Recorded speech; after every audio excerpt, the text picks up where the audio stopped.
Poder Ejecutivo envía al Congreso proyecto de ley que declara emergencia fiscal y financiera por un periodo de 24 meses. Directora del CNA se suma a las consejeras López y Hall y pide juicio político contra fiscal general Joel Zelaya y consejero Marlon Ochoa.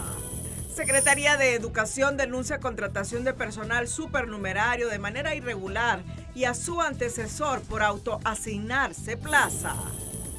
Poder Judicial pide detener la reforma que quita facultades a la presidenta Raquel Obando por considerar que lesiona la independencia judicial y diputados responden que la reforma nadie la detiene. Gobierno designó a Melvin Redondo para encabezar negociaciones sobre el tema de aranceles. Sulaco en Lloro y Nueva Arcadia en Copán se han convertido en los municipios más golpeados por la violencia al registrar las tasas de homicidios más altas a nivel nacional. La ONU pide investigar a la fiscal general María Consuelo Porras por su presunta vinculación en casos de adopciones ilegales de niños indígenas en Guatemala. Este es su noticiero TN5 Estelar con Renato Álvarez y Cristina Rodríguez. El Poder Ejecutivo remitió al Congreso Nacional el anteproyecto de ley de reactivación económica y desarrollo humano, con el que propone declarar estado de emergencia fiscal y financiera hasta por 24 meses, otorgando facultades extraordinarias al nuevo gobierno. La iniciativa contempla medidas excepcionales para restablecer el equilibrio de las finanzas públicas, entre ellas la reestructuración o eliminación de instituciones, despidos de personal y revisión de contratos. Además, autoriza a la Secretaría de Finanzas a reperfilar la deuda pública interna y externa para mejorar las condiciones financieras del país. También regula los embargos contra el Estado, disponiendo que las sentencias firmes se tramiten a través de la Tesorería General a fin de evitar afectaciones en salarios y servicios. El gobierno argumenta que las medidas buscan garantizar estabilidad macroeconómica y priorizar inversión en salud, educación y seguridad. Muy buenas noches, Honduras. Bienvenidos a la emisión de este lunes 16 de febrero. La noticia del día es presentada por Claro. Más velocidad con Claro Fibra. Recibí 800 megas por solo 1,100 lempiras.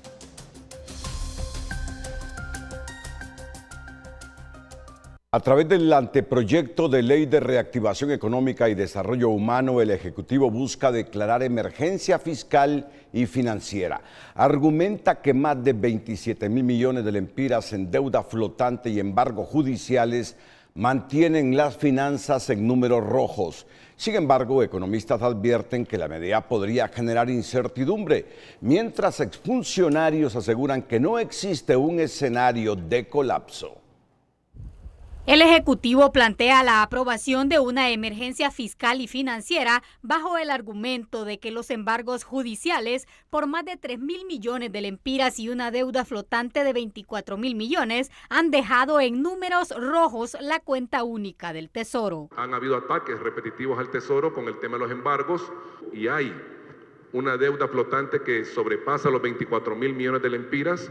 Hay compromisos que adquirió el Estado de Honduras no solamente en el año 2025, sino que hay años previos a ese y los vamos a honrar. Sin embargo, economistas señalan que todo nuevo gobierno hereda una situación compleja que suele normalizarse en unos meses. Por ello, para justificar una emergencia, deben detallar cuáles son las deudas y cómo se pagarán. Y lo que tiene que hacer aquí es presentar en el Congreso, primero, qué se debe. Contundentemente, cuáles son los compromisos que hay que atender para de ahí priorizarlos. Advierten que iniciar un gobierno con un decreto de emergencia y hablar de reestructuración de la deuda envía una señal negativa a los mercados financieros que podría disparar el riesgo país y encarecer el financiamiento. Lo que se está diciendo es estamos quebrados financieramente y eso no ayuda al clima de inversión. Con este tipo de noticias, más bien, el riesgo país se eleva. Por su lado, exfuncionarios aseguran que no existe tal emergencia y que de ser necesaria alguna medida administrativa puede aprobarse mediante un decreto ejecutivo sin pasar por el Congreso. Alertan que podría utilizarse para evadir los controles de la ley de la administración pública. Es falsa la supuesta emergencia fiscal.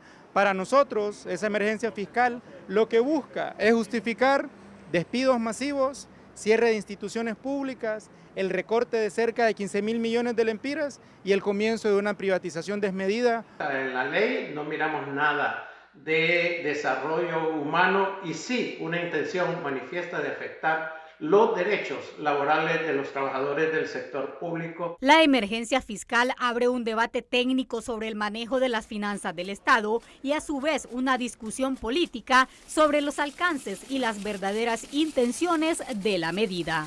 Más allá del recorte financiero, el éxito de este decreto y del plan de austeridad se medirá a través de los servicios que reciba la población en temas prioritarios como la salud, educación y seguridad. Sara Carranza, Telenoticias.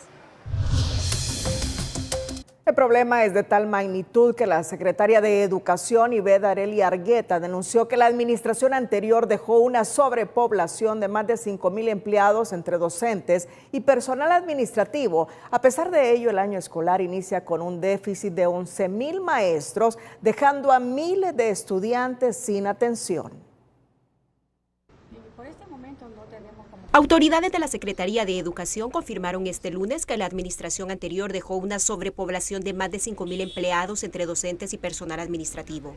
Según se informó, muchos de los cargos fueron otorgados sin cumplir con procedimientos técnicos, lo que podría implicar posibles irregularidades o incluso delitos administrativos. El mayor presupuesto de la Secretaría de Educación se va en personal, en pago de personal y docente, ¿verdad? Entonces estamos trabajando porque sí tenemos una sobrepoblación que nos han dejado de empleados directamente. ¿De cuánto? En este momento no sabría decirle qué cantidad, pero sí tenemos como 5,000 y pico de empleados que nos han dejado. De acuerdo con Argueta, detectaron que más de un centenar de nombramientos fueron realizados a última hora entre enero y febrero, lo que ha causado una sobrepoblación de empleados en el centro cívico gubernamental, aunque están asignados en otras direcciones departamentales del país. Este ex viceministro del ramo admite que se efectuaron algunos nombramientos, pero asegura que todo se realizó con legalidad y en base a la meritocracia. Sí hubieron nombramientos de última hora, como en todo gobierno, si nosotros teníamos la administración hasta el 27 de enero, ese no es ningún problema, y son legales, ¿verdad? Pero ninguno se hizo en base a privilegios, sino que en base a las necesidades que existían y en base a que había gente que tenía más de 12 años, inclusive, en una situación irregular, y lo que hicimos nosotros fue regularizar la situación precisamente para que no siguiera con ese dilema, porque el profesor debe de estar seguro cuál es su centro. Pero las actuales autoridades denuncian que muchos de los nombramientos carecen de los expedientes necesarios. Se realizaron sin respetar procedimientos legales y en algunos casos las transferencias de plazas se autorizaron sin verificar la necesidad de asignación del personal. En la Asociación de Padres de Familia reclaman los nombramientos supernumerarios, mientras la mayoría de los centros educativos carecen de docentes en las aulas de clases. Se benefició a las personas que ellos quisieron beneficiar, que si hubo esta contratación, hay centros educativos donde ha bajado mucho la matrícula precisamente porque no hay personal docente adecuado y el que debería de estar. Digamos, todavía aquí en esta zona, nosotros pensamos zona rural, pero todavía aquí en la zona urbana hay directores de escuelas que tienen que cubrir grados. Mientras tanto, el sistema educativo enfrenta un déficit de unos 11,000 docentes, principalmente en zonas rurales y niveles básicos. Frente a los hallazgos, la titular de Educación anunció una exhaustiva revisión de la estructura administrativa, así como un reordenamiento interno. Tampoco se descarta que ante la magnitud de las anomalías detectadas se presente un oficio ante el Ministerio Público para que se investiguen formalmente las posibles irregularidades. Gabriela Lobo, Telenoticias. Ivette Arely Argueta, secretaria de Educación, reveló que el exministro del ramo, Daniel Esponda, deja su cargo tras autoasignarse una asistencia técnica dentro de la institución, además de gestionar una plaza nocturna en un colegio capitalino donde, según las nuevas autoridades, no existe esa jornada estudiantil. Está nombrado en una asistencia técnica y está nombrado también en un colegio nocturno, en un colegio donde no existe la jornada nocturna. Tendríamos que ver, ¿verdad?, que quién le asignó algún centro educativo. Nosotros, su servidora por lo menos no ha asignado a ningún centro educativo. Tendríamos que ver el expediente de él. La ministra informó que si bien la ley permite a los dirigentes magisteriales que forman parte de la directiva de sus organizaciones gremiales gozar de licencias con goce de sueldo, se investigará a fondo la asignación de la plaza de Esponda en el centro educativo.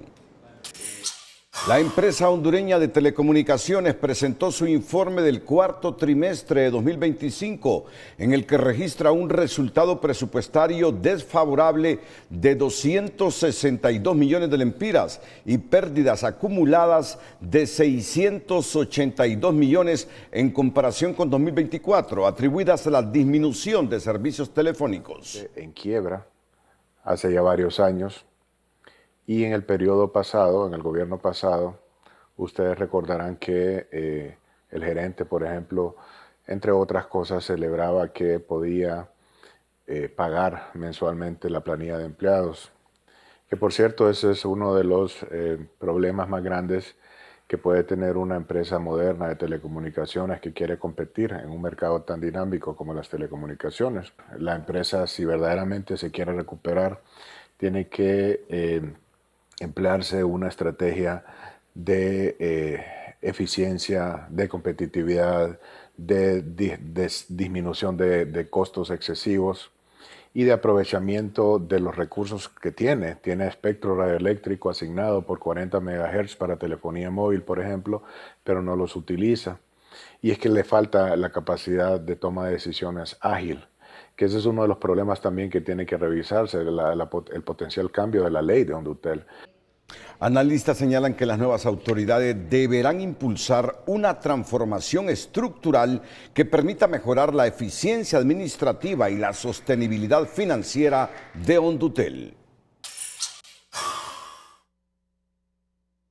La misión del Fondo Monetario Internacional que se encuentra en el país se pronunció acerca de la visita y los temas que tratarán esta semana. A través de un comunicado detallan que el objetivo es reunirse con el nuevo gobierno y dialogar sobre sus prioridades como una práctica habitual tras la toma de posesión de un nuevo mandatario y forma parte de la estrecha y continua relación del FMI con Honduras para apoyar políticas que promuevan la estabilidad macroeconómica y el crecimiento inclusivo. La delegación es encabezada por Emilio Fernández Corujedo. Permanecerá en Honduras del 16 al 20 de febrero y según el FMI el objetivo es profundizar el diálogo técnico con el presidente Nasri Adfura y su equipo económico, analizar la situación actual de la economía y fortalecer la relación bilateral. Durante su estadía, la misión también sostendrá encuentros con representantes del sector privado y otros actores claves. El organismo reiteró su disposición de continuar trabajando estrechamente con Honduras para fortalecer la confianza, promover estabilidad y proteger a los sectores más vulnerables.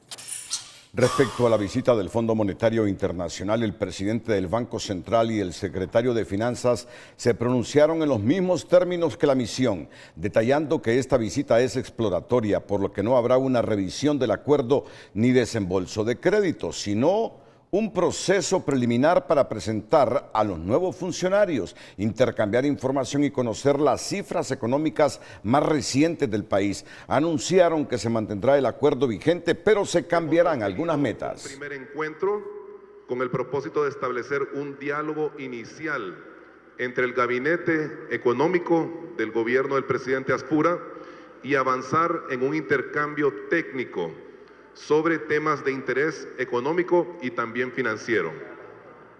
En los próximos días, la misión del Fondo Monetario Internacional sostendrá reuniones de trabajo diversas en nuestro país. No es una revisión, en primer lugar, simplemente es una primera discusión en la cual vamos a compartir, vamos a entender cuál es el estatus del acuerdo actual, vamos a ver cuáles eran las prioridades de la administración anterior y nosotros lo que traemos es cuál es la visión del presidente Adfura con respecto a los temas económicos específicamente. Explicaron que en esta visita van a determinar y abundar en detalles a la misión del FMI sobre las prioridades del gobierno de Adfura en temas de infraestructura, revisión fiscal, descentralización y temas sociales, priorizando salud, educación y seguridad. Este lunes entraron en vigencia fuertes alzas a los combustibles de hasta 2 lempiras por galón.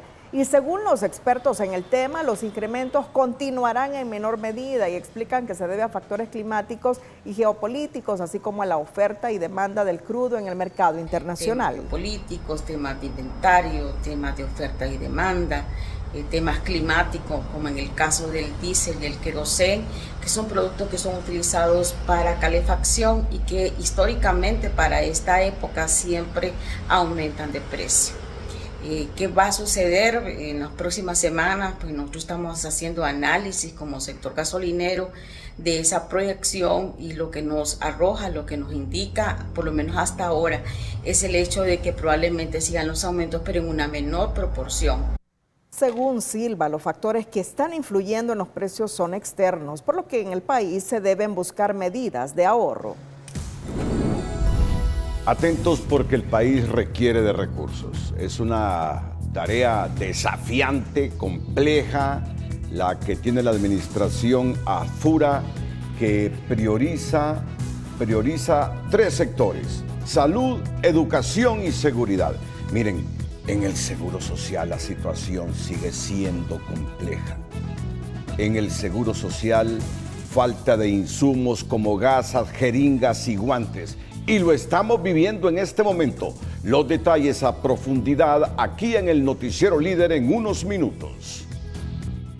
Pero antes de desarrollar esta noticia, en la aldea Las Minas, en el Progreso Lloro, doña María Amparo Sosa, a sus 75 años, cruza por primera vez la puerta de un aula como estudiante de primer grado, con los cuadernos en mano y el corazón lleno de ilusión. Decidió que nunca es tarde para aprender a leer y a escribir. Su historia es un testimonio de valentía, dignidad y esperanza. Mientras niños inician su camino escolar, ella comienza el sueño que postergó por décadas. Hoy doña María Amparo nos recuerda que la educación no tiene edad y que los sueños, cuando se persiguen, siempre encuentran su momento.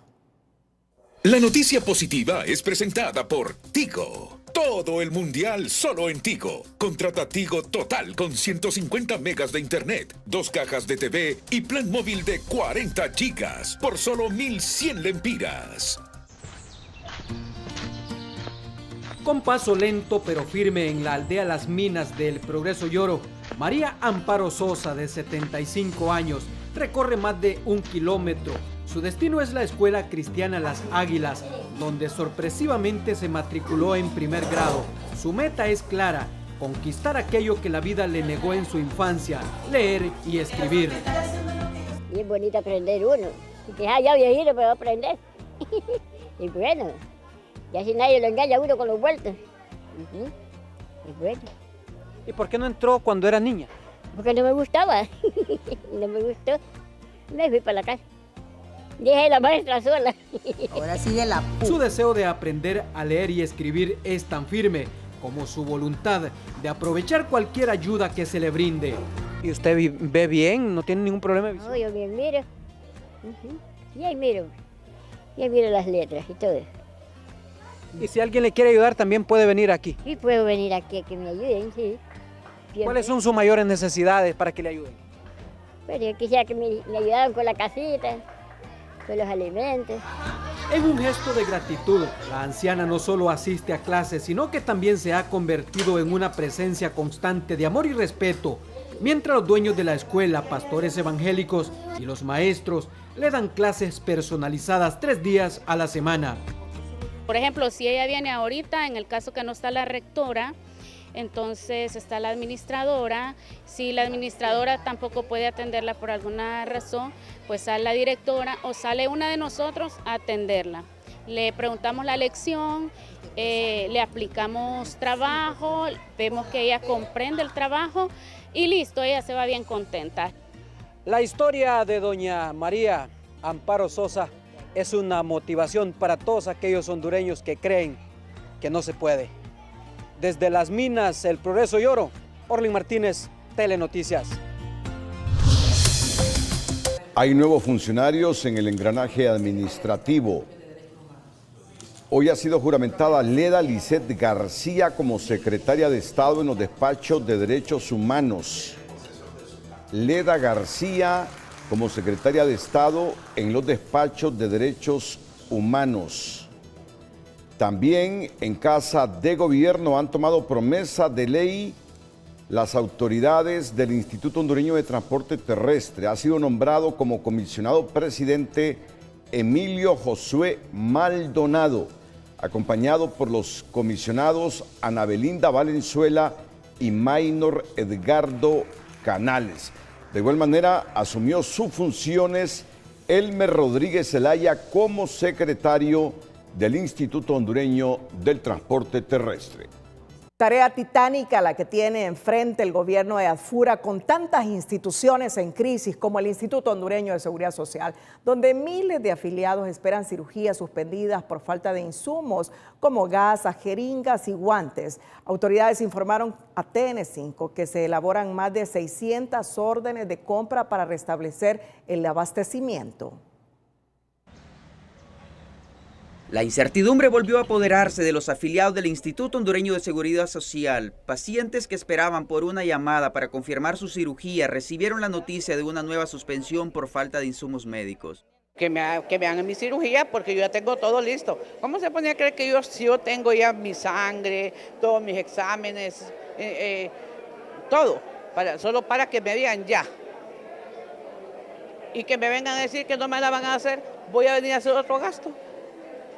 A venir desde Olancho a comprar sangre otra vez. Imagínese usted una persona que tiene años de estar esperando una cirugía. Imagínese qué barbaridad, el paciente, ya cuando lo van a operar, esta enfermedad avanzado. Ojalá Dios quiera el sistema de salud mejore, ¿verdad? El desabastecimiento alcanza incluso guantes clínicos y quirúrgicos, jeringas, gasas estériles y otros insumos indispensables en la sala de operaciones, situación que estaría vinculada a la falta de pago de proveedores y a la ausencia de liquidaciones durante los últimos 4 años, expresó este entrevistado. No tenemos los básicos, desde guantes, alcohol, jeringas y los de sutura, no digamos todo lo que tiene que ver con ortopedia, clavos. Problema ha sido no tener licitaciones para poder tener las compras a tiempo o los materiales e insumos a tiempo. El derechohabiente necesita. Representantes del sector privado en la Junta Directiva del ICE informaron que la próxima semana serán convocados a sesión para abordar la crisis y definir medidas urgentes.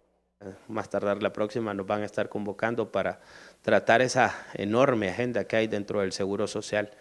Aquí un tema prioritario porque la gente únicamente ve el Seguro Social como salud y obviamente es la gran cara de nuestra seguridad social. Así que es lo inmediato también a atender y ojalá de que podamos desde la Junta Directiva alcanzar acuerdos que permitan mejorar tanto la calidad en la atención como la calidez también.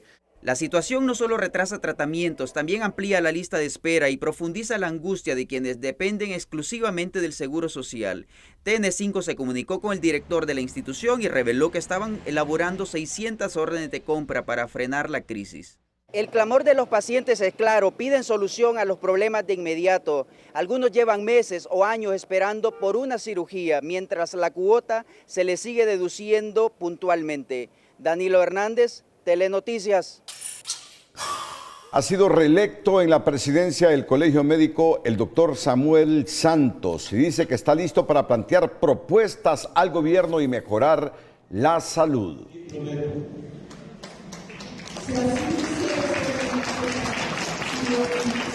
Nosotros nunca hemos sido oposición de los gobiernos. Lo que ocurre es que depende cómo se tome la crítica, ¿verdad? Nosotros hemos criticado y hemos aportado. De hecho, en este momento, el 22 de octubre del año pasado, le entregamos a todos los precandidatos nuestra propuesta para la formación de un pacto nacional de lo que debe ser salud pública. Lo recibió el presidente actual de la República y estamos dispuestos a entregarle la segunda parte y crear un observatorio de la salud también desde el Colegio Médico de Honduras para aportar más ideas a los gobiernos, ¿verdad? Pero el Colegio Médico no es oposición política de nadie. Su periodo de 2026-2028 ha reafirmado que tienen esperanza que el gobierno de ADFURA, con el decreto de emergencia de salud, tenga resultados que le generen beneficios a la población. Tal como lo hemos venido informando, el gobierno designó a Melvin Redondo para encabezar la negociación de aranceles junto a un equipo que iniciará diálogo con representantes de la embajada como seguimiento a los temas abordados en la reunión entre el presidente Nasri Adfura y su homólogo Donald Trump. Sector privado y economistas urgen acuerdos que fortalezcan la competitividad comercial del país. El presidente toma la parte El gobierno informó este lunes que la comisión gubernamental está preparada para comenzar esta semana el diálogo sobre los aranceles aplicados por Estados Unidos a los productos hondureños. Además anunció que Melvin Redondo lidera el proceso de negociación junto a representantes de la embajada estadounidense. Que el presidente ya tiene conformado quién va a liderar el equipo técnico para la negociación de los aranceles en este acuerdo bilateral con el gobierno de los Estados Unidos. En este sentido, tengo a bien informar que la persona encargada será el licenciado Melvin Redondo, un especialista en la materia, y el mensaje es claro y contundente. Trajimos nuestro mejor especialista en tema comercial de China para tomar la relación bilateral con los Estados Unidos. Ese mensaje es poderoso. Según Lagos, estas reuniones forman parte del seguimiento a las conversaciones sostenidas entre el presidente Nasri Adfura y Donald Trump.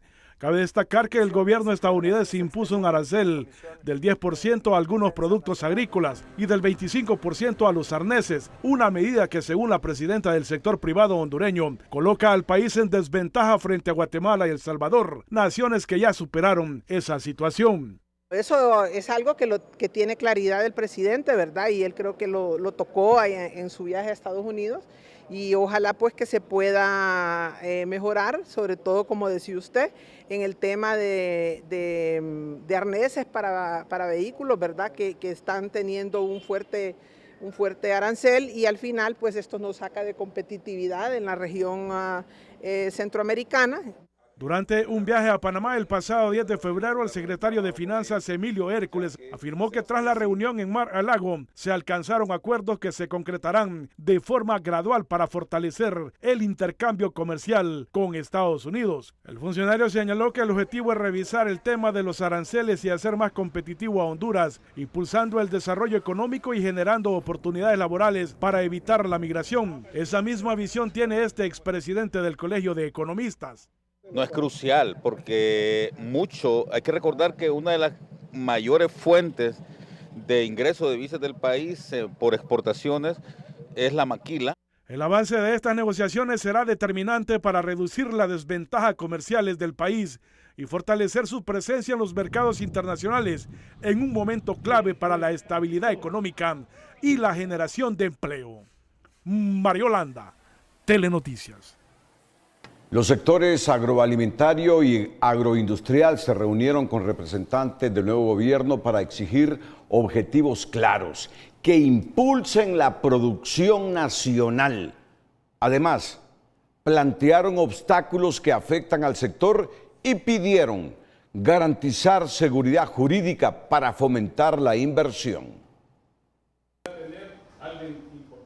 Alcanzar los acuerdos para una mayor activación del sector agrohondureño formaron parte del diálogo con las nuevas autoridades de agricultura, a quienes los representantes de la agroactividad han expuesto los desafíos que enfrentan para ofrecer seguridad alimentaria, demandan objetivos claros y por eso hay quienes apoyan la iniciativa para el fortalecimiento y protección del sector agroindustrial.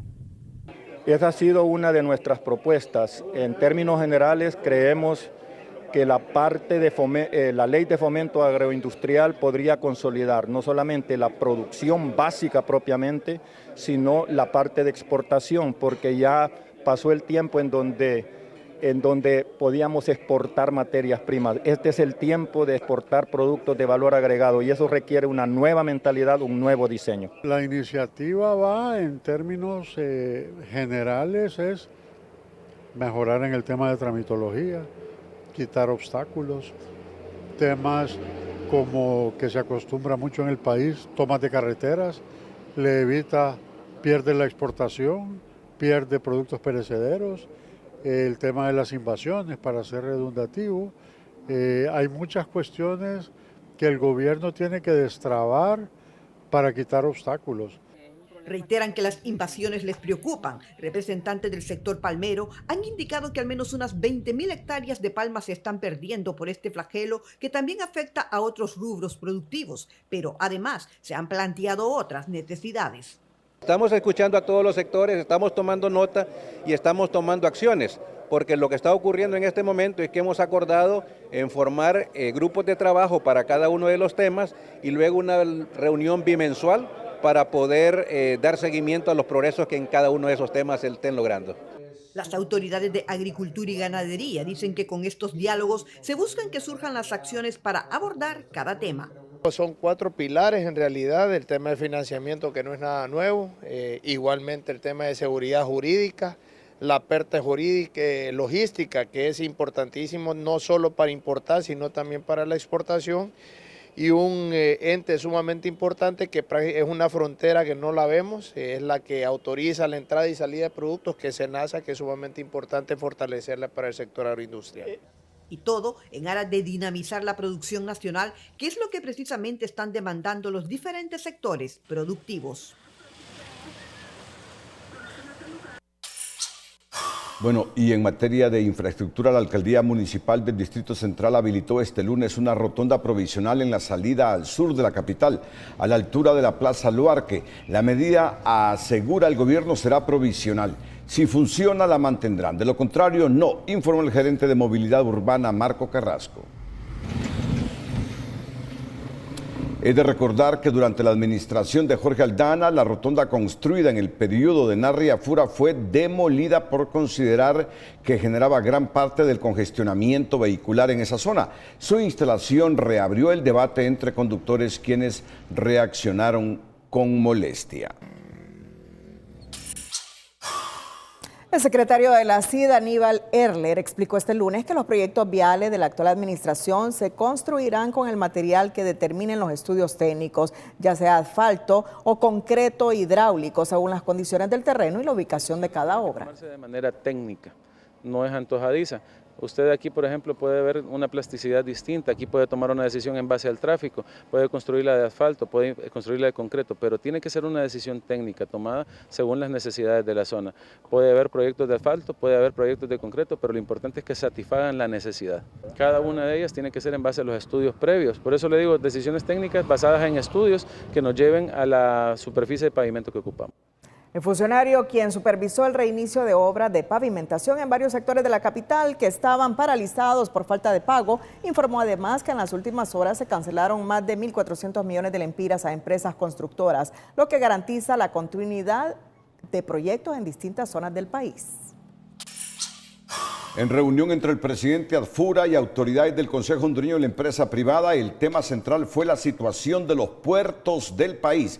El sector empresarial solicitó mejorar condiciones para dinamizar el comercio y reducir retrasos operativos. Y el puerto de Necán, para pues agilizar más las exportaciones y las importaciones. Puertos hay muchos temas, de reglamentación, agilidad de los procesos, una ventanilla única para que todo pues sea más rápido, que las aduanas también no retrasen. Gallardo anunció que se reactivará el Consejo Nacional Logístico, espacio de coordinación entre gobierno y empresa privada para agilizar soluciones. Además señaló que el mandatario se comprometió a atender la problemática a la mayor brevedad, mientras el sector privado ratificó su disposición de colaborar. La Dirección de Aeronáutica Civil entregó este lunes un informe a la diputada Erika Urtecho en el que se advierte que el aeródromo de Puerto Lempira funciona con condiciones operativas mínimas, una situación que representa riesgo para los viajeros y que requiere intervención urgente. La pista es una pista de terracería o una pista de tierra que necesita evidentemente pues que sea una pista pavimentada. Actualmente por esas condiciones que tiene en el invierno se vuelve totalmente difícil la operación ahí o más riesgosa. No tiene un cerco perimetral, que también eso es necesario para evitar las incidencias o los accidentes como los que se han ocurrido en el que han perdido vidas, ¿verdad? En que se han perdido vidas. Entonces son como la intervención mínima que se necesita. hay una infraestructura de una terminal que se necesita reparar también, pero este día pues lo que hemos hecho es presentarle a la señora vicepresidenta cuáles son estas condiciones técnicas para que ella pueda elevarlo a los escalones superiores. Cabe recordar que la diputada Erika Urtecho presentó una iniciativa para declarar emergencia en Puerto Lempira debido al deterioro de la pista, donde a diario arriban al menos 5 vuelos nacionales. Atentos porque después de la pausa comercial, 3 temas dominarán aquí la agenda informativa de TN5 Estelar. Jorge Aldana solicita permiso para retirarse de forma indefinida de su cargo como regidor de la Municipalidad del Distrito Central. La sociedad civil no se queda atrás. Están proponiendo reformas electorales con voz y voto de la sociedad civil. Y el cardenal Rodríguez ha advertido este fin de semana contra pacto de impunidad en medio de tensión política, justamente cuando varios sectores dicen que no se debe arrugar el Congreso con los juicios políticos. Atentos. Pero antes de desarrollar estas noticias, mantener control sobre sus gastos es clave. Le compartimos 3 recomendaciones prácticas para organizar sus finanzas personales en este inicio de semana. Educación Financiera es presentada por Banpaís. Esta vez tú podrás vivirlo desde el estadio. Cada compra con tus tarjetas Visa Banpaís te acerca a la Copa Mundial de la FIFA 2026. Revise sus gastos, los del hogar y establezca metas.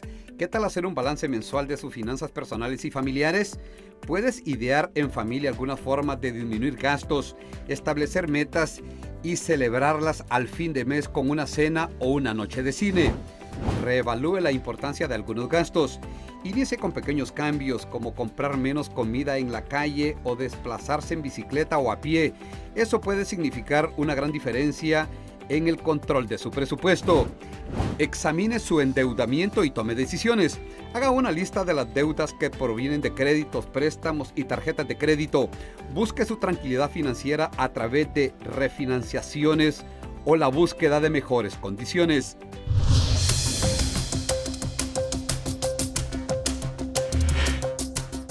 Jornadas de legalización para MIPYMES en el Valle de Sula. Hagamos Negocio es presentado por Útiles de Honduras. Trae cualquier lista escolar a Útiles de Honduras y aprovecha las útiles ofertas reales. Ven y comprueba el ahorro en tu cuenta. Importante jornada de legalización está impulsando el Centro de Desarrollo Empresarial del Valle de Sula en alianza con gobiernos locales, inicialmente en municipios como Villanueva y Choloma, en aras de brindar acompañamiento a los pequeños y medianos empresarios. Para la micro, pequeña y mediana empresa es importante primero porque nos ayuda a acceder a mercados. Recordemos que cuando ya vamos creciendo los negocios, uno de los requisitos importantes es poder tener una escritura, poder tener un RTN, poder tener un permiso de operación o poder acceder también a un crédito, ¿verdad? Entonces, este es uno de los acompañamientos que estamos brindando a través, ¿verdad?, de nuestra unidad legal. Solo el año anterior, este centro empresarial legalizó más de 160 MIPYMES que ahora son más competitivas en sus negocios, además de ser fuente de empleo para algunos hondureños. Entonces aquí les acompañamos y los orientamos y que ellos pierdan ese miedo y puedan tener legalizados a esos negocios y que puedan acceder a esos mercados, y una vez acceden a estos mercados, lo que fomentamos es generar 2 grandes impactos económicos. Primero, que es que ellos puedan incrementar sus ventas, y segundo, a través del incremento de ventas puedan generar empleo, ya sea dentro de sus comunidades o dentro de un municipio como tal. Estas jornadas de legalización de MIPYMES se expandirán a otros municipios del país.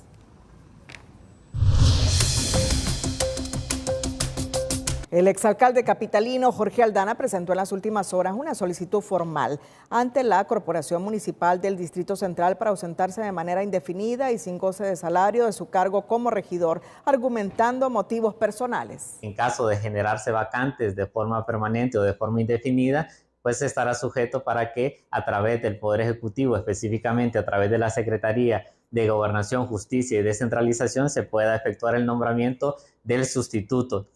Esto sí, a petición claramente de la institución política a la que pertenece, es decir, que en este caso pues sería el Partido Libre quien debería proponer quién sería el sustituto del ingeniero Jorge Aldana. Se prevé que muy posiblemente pues pueda ser el licenciado Osman Aguilar, que no pueda sustituir de forma indefinida. Esto sí, a petición claramente. En ese sentido, Velázquez considera oportuno que se dé a conocer la administración que Aldana hizo de los fondos municipales en vista que existe un alto nivel de endeudamiento.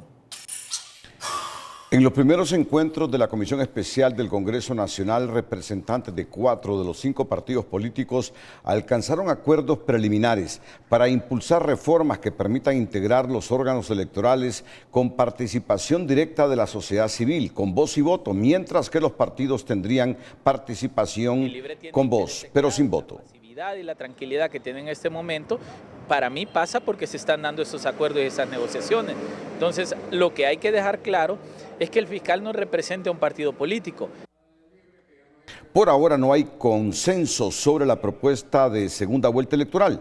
Algunos congresistas, particularmente del partido en el poder, consideran que el balotaje requiere un análisis más profundo, arguyendo que el actual escenario político con 3 fuerzas claramente definidas no justifica su implementación inmediata. En un mensaje que se presta a la interpretación, el cardenal Óscar Andrés Rodríguez aprovechó su homilía dominical para recordar que toda injusticia debe ser reparada y que la verdad no puede negociarse. Justicia, porque perdón no quiere decir tapen, pongan debajo de la alfombra todo lo negativo y ya se acabó. No, la injusticia tiene que ser reparada. El líder religioso ha cuestionado en distintas ocasiones los acuerdos que, según señala, buscan proteger a actores políticos de la acción de la justicia. Ha insistido en que los pactos bajo la mesa solo profundizan la desconfianza ciudadana, especialmente cuando el país enfrenta limitaciones financieras y señalamientos de mal manejo de recursos públicos. Vuelve al debate público la posibilidad de acercamientos políticos entre dirigentes de distintas fuerzas para postergar el juicio político contra varios funcionarios del gobierno anterior, tras los mensajes publicados en la red social X por las ex consejeras Cosette López y Ana Paola Hall. Aunque no hay confirmación oficial sobre ningún entendimiento, el tema ha generado interrogantes en el escenario político. La alerta de la consejera Cosette López sobre un pacto de impunidad que se estaría cocinando a fuego lento y en la oscuridad para sacar del vocabulario legislativo las palabras juicio político es, según el director de ASJ, Carlos Hernández, una luz roja por tratarse de alguien cercano al poder y al presidente Narri Fura. Si lo dice la abogada Cosette López, usted lo dice, una persona cercana al Partido Nacional, muy cercana al presidente de la República, es porque tiene sus argumentos objetivos para dar esa declaración. Ojalá esta no sea una decisión del partido como tal. Y he exigido al Congreso Nacional que realmente se ponga a trabajar en el tema de juicio político, no solamente al fiscal general actual, sino... No es la primera vez que suena la supuesta negociación entre un sector del Partido Nacional y el coordinador del Libre, Manuel Zelaya, que costuran en secreto otro pacto de impunidad, una camisa a la medida para los que recién dejaron el poder y los que no lo terminan de estrenar. Lo que se está persiguiendo es hoy por ti, mañana por mí. Es decir, si yo no te toco y si volvés al poder porque la realidad es cambiante y solemos repetir situaciones una y otra vez, entonces en el futuro vos garantizás mi impunidad. Aquí de nuevo lo que se está negociando no es justicia, sino que impunidad. Si logramos quitar que la decisión la tomen los partidos políticos, ayudaría muchísimo a destrabar los conflictos que paralizan al Consejo Electoral y demás instituciones, al igual que las juntas receptoras de votos. Los que cuentan los votos y llenan actas son los partidos políticos. Trasciende que bajo la mesa está la propuesta de no tocar al fiscal general Joel Zelaya y a la titular del Poder Judicial Rebeca Raquel, tampoco incomodar al consejero Marlon Ochoa. Desde el Partido Nacional aseguran que no existe ningún tipo de negociación con el coordinador del Libre, Manuel Zelaya Rosales, y que en todo caso se trataría de un rumor que sacaron al sol desde el mismo partido Libertad y Refundación. Ningún dirigente de nuestro partido está negociando ni con Libre, ni con Manuel Zelaya, ni con nadie del gobierno anterior, impunidad, ni nada parecido a que no exista juicio político contra gente que merece ser enjuiciada. Curiosamente, las sospechas sobre este pacto de impunidad trascienden momentos que desde el Congreso Nacional, diputados nacionalistas y liberales ofrecen sus votos para al menos sumar 86 voluntades e iniciar los juicios políticos, primero contra el fiscal general Joel Zelaya, sin descartar llegar a la presidencia del Poder Judicial. Ulises Aguirre, Telenoticias. La exrectora de la UNAM, Julieta Castellanos, recordó los riesgos para su vida y su familia que corrieron las autoridades del CNE y el Tribunal de Justicia Electoral durante los 2 comicios electorales del 9 de marzo y 30 de noviembre de 2025. Además, se pronunció contra supuestas negociaciones entre el Partido Nacional y el Partido Libertad y Refundación. Quien comete un delito, o sea, en el plano no de un daño privado o un daño a la institucionalidad y al Estado, tiene que ser investigado y judicializado, apunta Castellanos. Las consejeras Hall y López pasaron enormes riesgos a sus vidas. Sus familias fueron amenazadas. Tuvieron que esconderse para poder salvar el proceso electoral. Quienes hicieron ese daño tienen que ser investigados y ser judicializados y que reciban lo que en ley corresponda. No es posible que el Partido Nacional y el Partido Libertad y Refundación estén negociando impunidad. Eso no se les puede perdonar. Se va a pagar una factura si entran a las componendas del pasado. El país no va a cambiar si siguen apañando este tipo de acciones ilegales que atentan contra el Estado y también contra personas, ha dicho la doctora Castellanos. La presidencia del Poder Judicial de Honduras emitió un comunicado en el que asegura actuar para defender el orden constitucional, la estabilidad institucional y el derecho de la ciudadanía a una justicia pronta, imparcial y eficaz. El pronunciamiento surge ante el proyecto de decreto que reforma el artículo 3 transitorio del decreto 282-2010, ya discutido en primer debate en el Congreso Nacional de Honduras, instancia cuya potestad de crear, reformar o derogar leyes se afirma es plenamente respetado. Hacemos un llamado a todas y todos los diputados. Redirijamos los esfuerzos hacia una verdadera solución de Estado. Antes de aprobar un proyecto que en su redacción actual representa un riesgo de debilitamiento del Poder Judicial, el llamado es abrir una mesa técnica interinstitucional. Se solicita formalmente, primero, suspender la aprobación definitiva hasta concluir una revisión técnico-jurídica integral.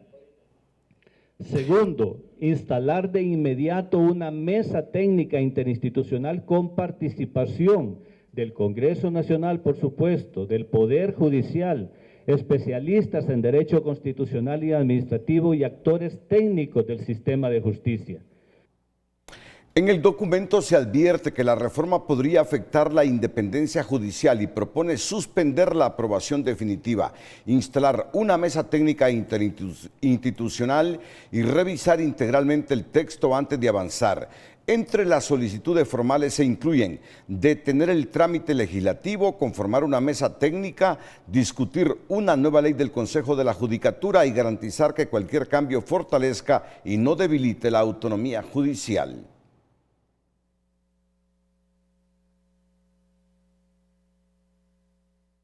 La iniciativa en el Poder Legislativo sigue su curso mientras crecen las críticas que ven en el llamado a mesa técnica una maniobra dilatoria en medio de tensiones entre poderes del Estado.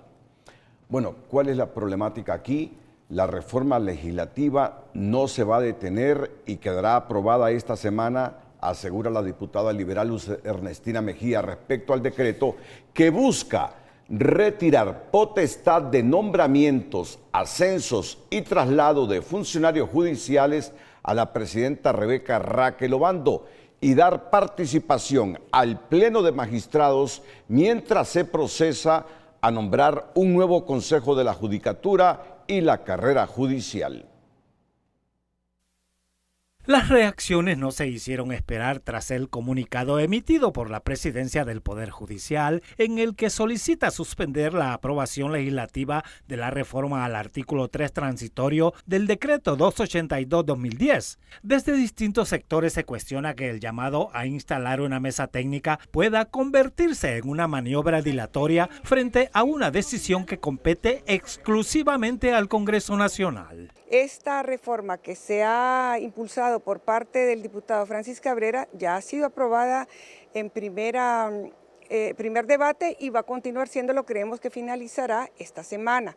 Pero una mesa técnica sí es valedera y cuanto antes para la aprobación pronta de lo que es la ley de la judicatura y de la carrera judicial. Abogados constitucionalistas advierten que el Congreso tiene atribuciones claras para reformar o derogar leyes y que cualquier presión institucional podría interpretarse como una intromisión en el proceso legislativo.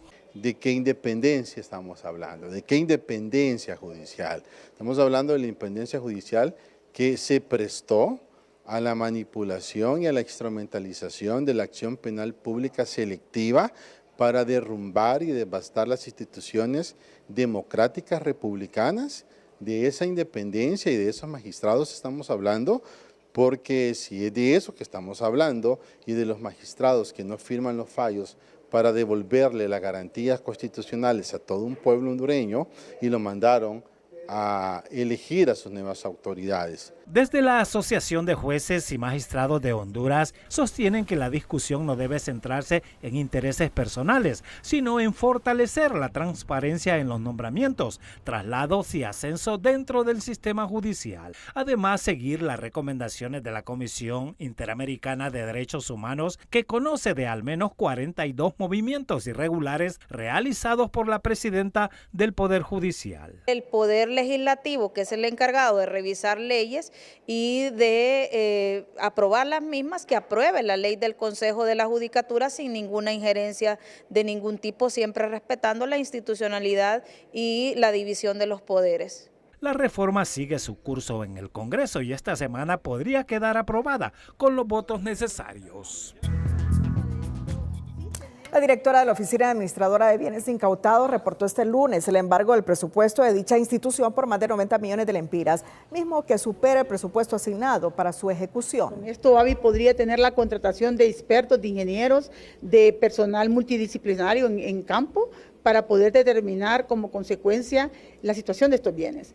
Hemos empezado ya el acercamiento y lo vamos a tener con el señor Fiscal General de la República, con el señor Fiscal General Adjunto, para poder en ese orden presentar las denuncias, ¿verdad?, por la situación de los embargos, pero puntualmente por las usurpaciones a los bienes que están a disposición de OAVI.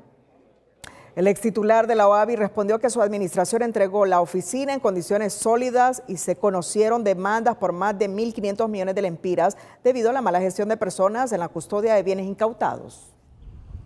Nosotros la dejamos reestructurada y manejada administrativamente, financieramente sólida.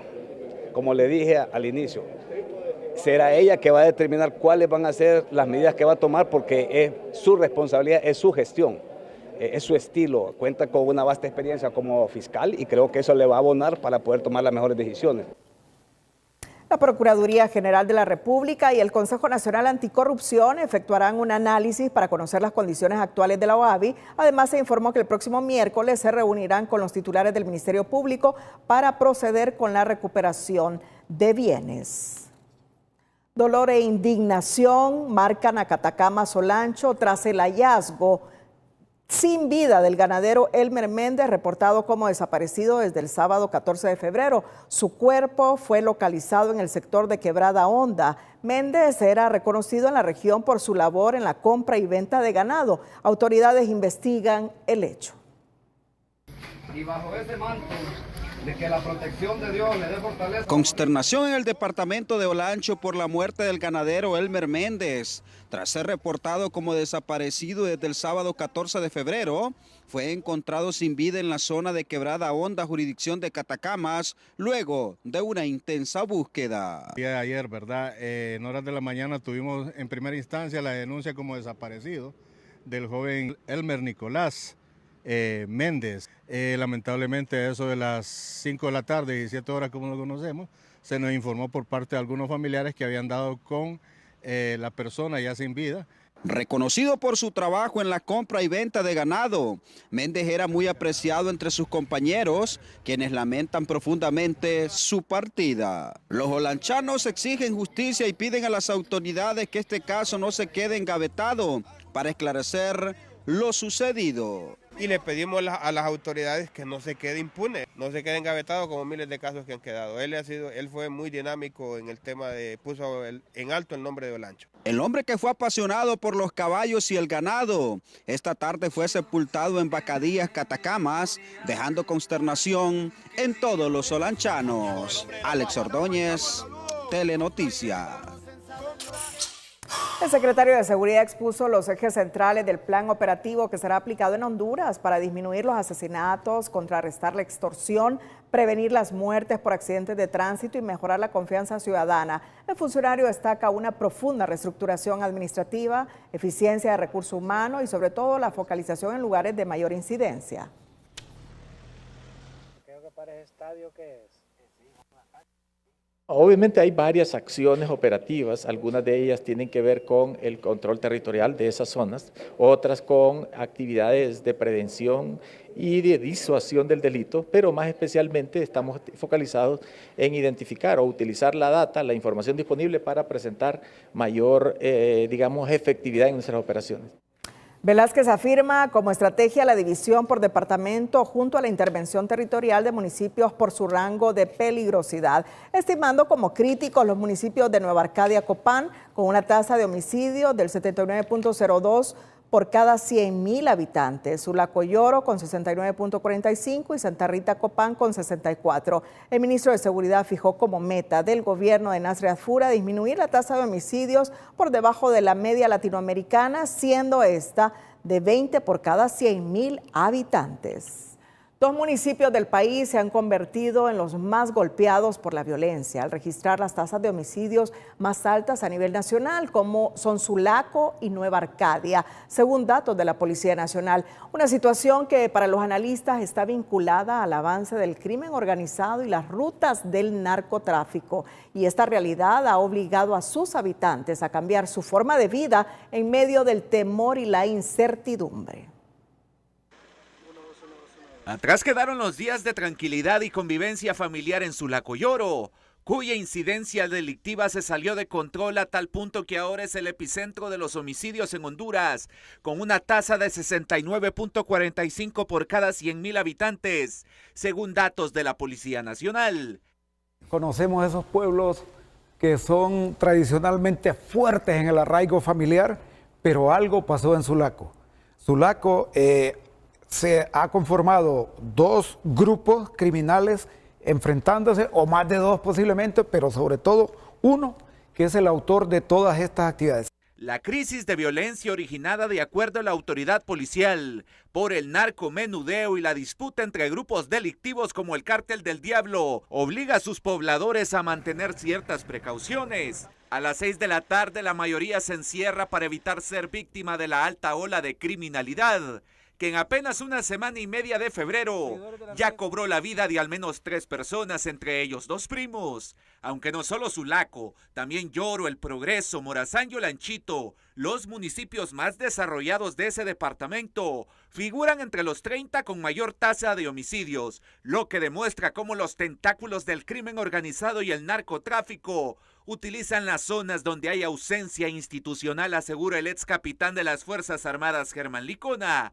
Vemos aún cómo ha crecido los sembradíos de coca, ha predominado el trasiego de drogas, el trasiego de armas, y en donde grupos criminales distintos a los que ya conocemos son los que se han afincado en la zona y utilizando esos corredores para poder hacer de las suyas. La situación en Yoro no es nueva. Se ha dado la captura hasta de extraditables como el exalcalde Arnaldo Urbina. Además, 2 miembros de este mismo clan, como son Carlos Fernando y Miguel Ángel, también son solicitados por los Estados Unidos, recordó Licona.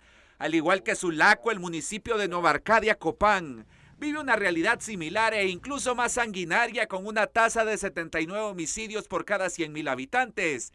Su principal foco se concentra en la entrada, identificada como otro corredor estratégico del narcotráfico en ruta hacia Guatemala, según señala este criminólogo. La policía a estos dos sectores tiene que ponerles mucha atención, porque no queda duda de eso es producto del crimen organizado, drogas que se están vendiendo en esos dos municipios. Y lógicamente, si no se le pone mano, esto va a continuar las muertes en esos dos municipios. Mientras las cifras continúan en ascenso y el temor se apodera de comunidades enteras, expertos advierten que frenar la violencia en estos municipios exige más que operativos policiales aislados, por lo que es urgente un abordaje integral que incluya presencia permanente de los entes del Estado. Bueno, un joven murió en tiroteo tras discusión en el Boulevard Morazán, pero el supuesto autor de este crimen ha sido capturado este lunes. En una cantina de Comayagüela, la Policía Nacional capturó a un guardia de seguridad que horas antes había dado muerte por disparos de arma de fuego a un joven de entre 20 y 25 años en una intersección del Boulevard Morazán en Tegucigalpa. Testigos dijeron que el guardia le reclamó al joven por estar mal estacionado con su motocicleta, lo que derivó en el hecho violento con desventaja para el joven, que resultó muerto. Y hayan cadáver embolsado en La Lima, Cortés. El cuerpo sin vida de una persona fue encontrado dentro de bolsas plásticas negras en la residencial Oro Verde en el municipio de La Lima, Cortés. Según información preliminar, al lugar se desplazaron agentes de la Policía Nacional y personal de investigación, quienes acordonaron la escena para realizar las diligencias correspondientes y recabar evidencia. Tras el levantamiento cadavérico, los restos fueron trasladados a la morgue del Ministerio Público en San Pedro Sula, donde permanece en calidad de desconocido, mientras las autoridades avanzan con el proceso de identificación y las investigaciones del caso. El estado del tiempo es presentado por Sudagrip. Al primer síntoma de la gripe, toma Sudagrip.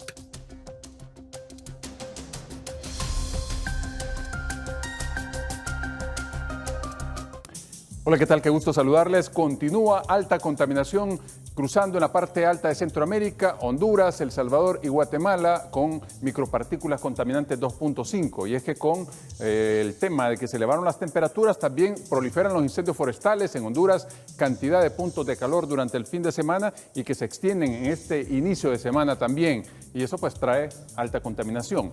En la parte meteorológica, pues vamos a continuar con sistemas anticiclónicos dominando la parte norte de Centroamérica, lo que garantiza que continúen moviendo masas de aire cálido hacia nuestras latitudes y nos mantengan pues muy poco ingreso de humedad en la mayor parte del territorio, casi pegando al 21% de humedad relativa, y los vientos circulando del noreste para esta jornada de martes, con algunos leves acumulados al norte del departamento de Colón, y gracias a Dios podrían reportarse chubascos dispersos en horas de la tarde. Altura máxima del oleaje de 1 metro, mientras en el Pacífico andará entre 1.2 a 1.5 máximo. La atmósfera, pues así, completamente seca para esta jornada. Y apuntamos que solo esos chubascos dispersos, muy dispersos, en zonas del oriente. 39 grados las temperaturas en Choluteca y Nacaome, y en el resto del territorio vamos a 31 en la zona central, entre 27 y 31 en el norte, 32 en zonas del occidente, esperamos máximas de 32 también en la región oriental. A tomar en cuenta este pronóstico y a cuidarse mucho, siempre le queremos como televidente y no como noticia. Que la pasen bien.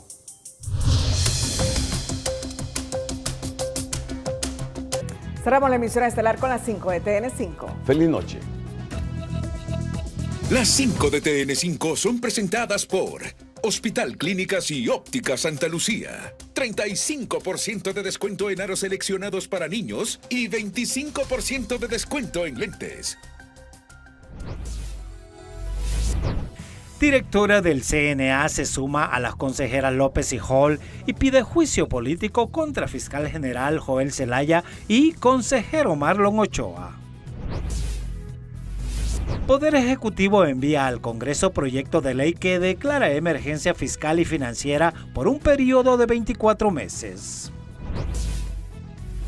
Gobierno designó a Melvin Redondo para encabezar negociaciones sobre el tema de aranceles.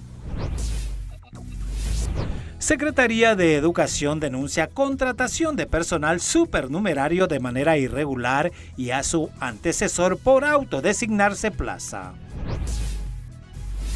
Sulaco en Yoro y Nueva Arcadia en Copán se han convertido en los municipios más golpeados por la violencia, al registrar las tasas de homicidios más altas a nivel nacional.